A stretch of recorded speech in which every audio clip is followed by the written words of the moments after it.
Kababayan, hello, Faith Fundal here in for Marcy Marcusa. Today on This is Manitoba.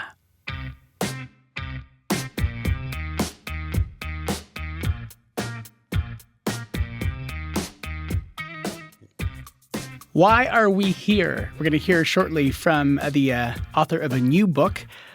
She's a workplace strategist. First, though, you probably know what it's like to be out there when the snow falls and you have to wait until the sidewalk is plowed. It actually gets worse for folks, especially who have mobility issues. On the program, we heard from the executive director of Manitoba League of Persons with Disability. They're doing this new thing. Well, it's not new. It's the second year they're doing it. The program is called the Snow Plow Campaign, and no is in brackets. Essentially, the idea is you take photos of some of the issues that you're seeing, especially if it's impacting you as someone who may not have full mobility, and you send it. The city does something about it. Take a listen to this conversation with Melissa Graham. Welcome to the program. Hello. Hi, Faith. Melissa, you use a power chair. How would you rate the sidewalks that you've used since those big dumps that we've had? I mean, I can barely give them passing grades and days, but it varies a lot through our community. I'm lucky I live in a neighborhood where they're usually pretty good, but it's hit and miss out there. For sure. Are there any specific areas in the city that seems to be a big deal, or what's your impression of where those areas are? Well, a lot of times what we find is the neighborhoods that tend to be the noisiest about this issue tend to get more well-plowed sidewalks.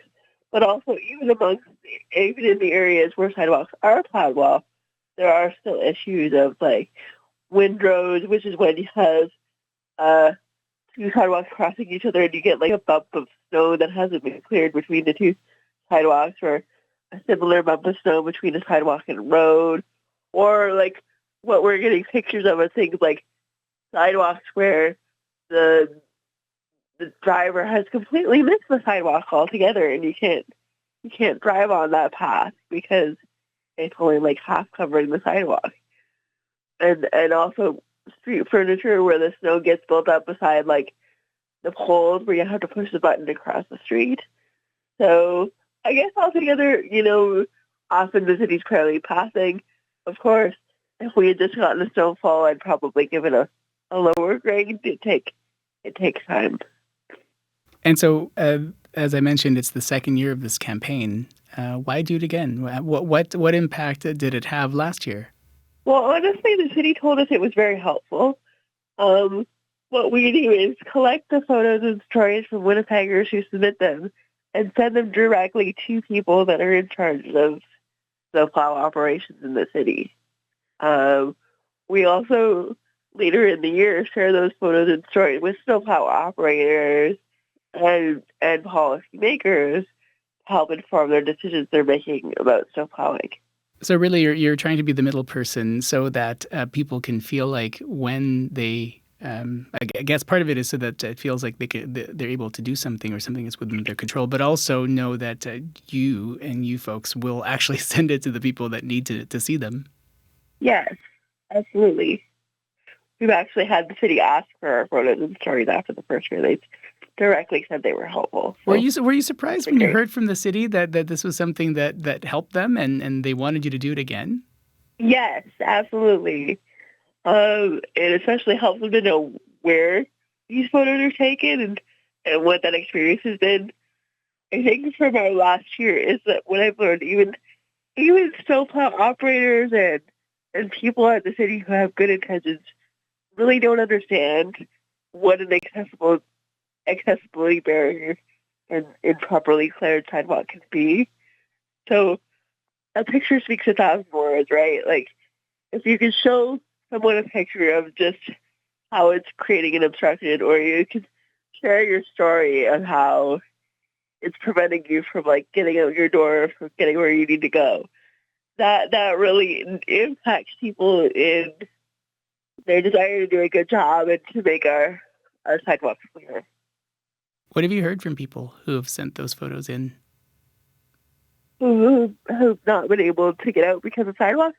Hmm. I know people that don't even leave their house all winter because they're afraid to go out on the sidewalks. They're afraid of getting stuck. Like, if you think about some of the temperatures we have, if you get stuck in one of those sidewalks and you're out there for like even 15 minutes, that's a big deal. Like, it gets very cold very quickly. Did you get a sense? Did you get a sense from the folks who sent photos last year and folks who have sent photos so far this year about how they felt about the doing part of it in terms of did it allay any of the concerns or the frustrations? Well, I think it's giving people an opportunity to share that frustration. I know for myself, when you're out on the sidewalks and you're getting stuck, it can feel like the city doesn't care and like nobody cares about the situation you're in, just trying to get from A to B. So I think the sense that someone is listening, someone actually wants to know if things need to get better and how it's impacting them. I think we're hearing, at least anecdotally, that this is a good thing, that people are having this opportunity.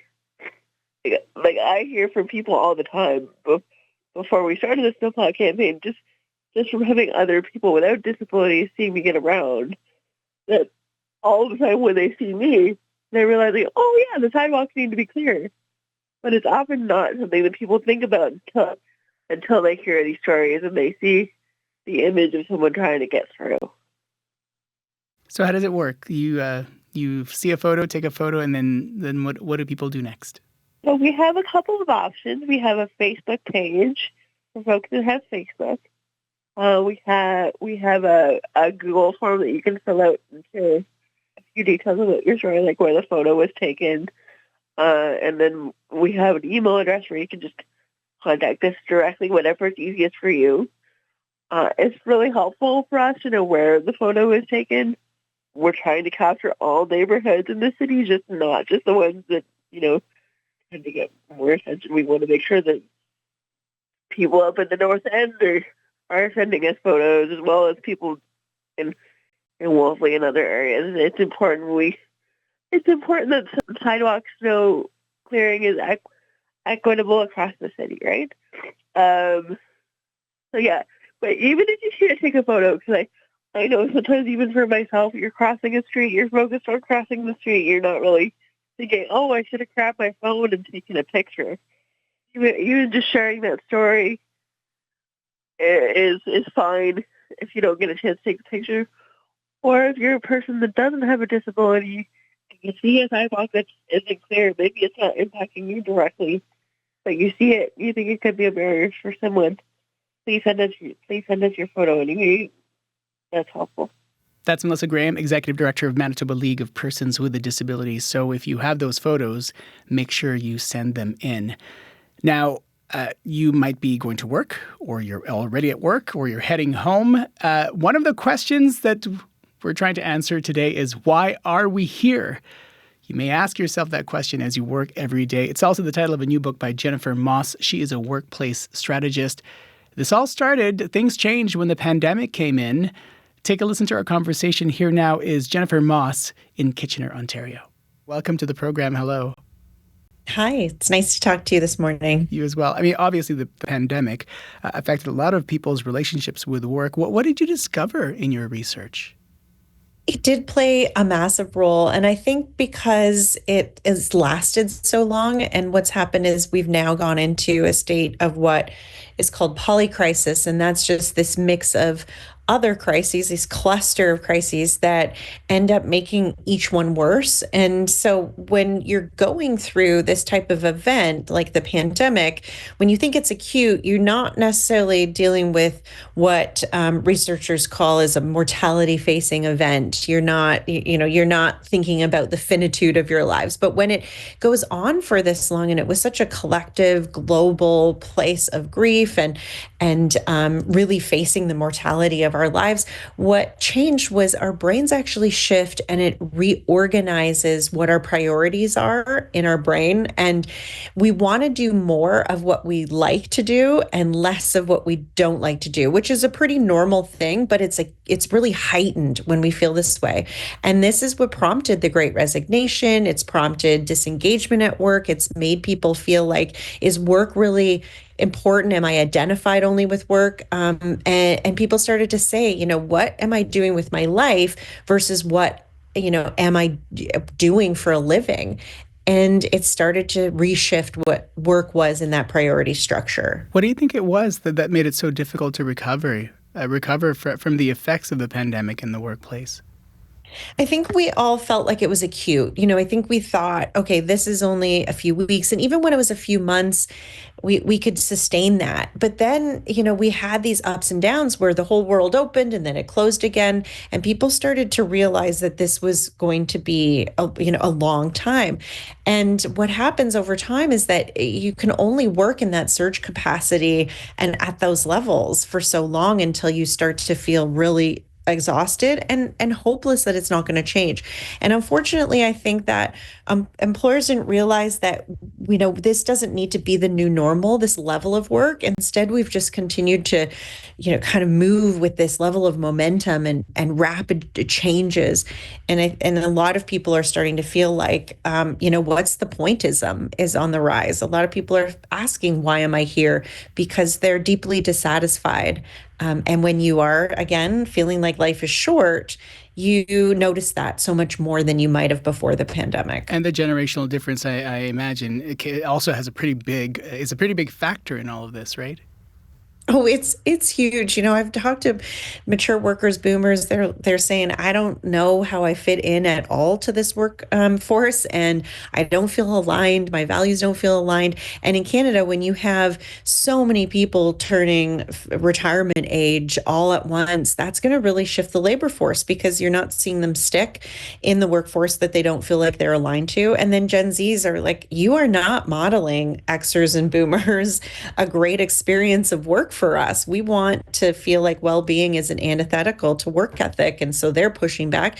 And then Xers, I'm an Xer, we're sort of the silent generation. We're just letting each one of those duke it out until whoever wins the battle, then we'll follow along with that. But it really is impacting the experience of work for sure for people. And this is why I wrote the book, is to give people, I think leaders and employees, an understanding of that it's not this hard to make a change, that it really is, culture can be changed in 20 minutes or less. And so I filled the book with these practical tactics because I think a lot of people are feeling like, I have no idea what to do. And so I'm just going to either quit or continue working, but highly disengaged. Jennifer, it's really a pleasure to speak with you. Thanks for your work and take good care.